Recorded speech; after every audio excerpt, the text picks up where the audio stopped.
విశాఖ దక్షిణ నియోజకవర్గంలో వైసీపీకి గట్టి ఎదురుదెబ్బ తగిలింది.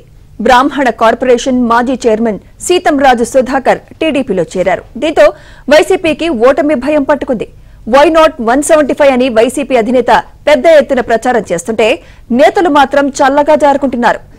సీతంరాజు సుధాకర్ తో పాటు మరో 2 వైసీపీ కార్పొరేటర్లు కూడా సైకిల్ ఎక్కారు.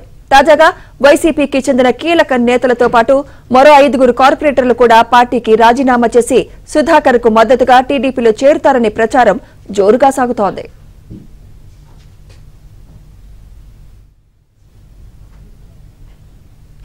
విశాఖ దక్షిణ నియోజకవర్గం వైసీపీ టికెట్ ఆశించారు సుధాకర్. అయితే జగన్ మాత్రం సీతంరాజు సుధాకర్ కు బదులుగా వాసుపల్లి గణేష్ కు టికెట్ కేటాయించారు.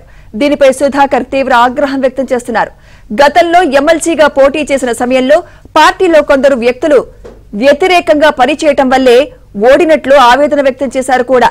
టీడీపీ నుంచి వచ్చిన వాసుపల్లి గణేష్ కు వైసీపీ టికెట్ కేటాయించడంపై నేతలు అసంతృప్తి వ్యక్తం చేస్తున్నారు. దక్షిణ నియోజకవర్గం పరిధిలో 7 కార్పొరేటర్లు పార్టీకి రాజీనామా చేసేందుకు సిద్దమయ్యారు.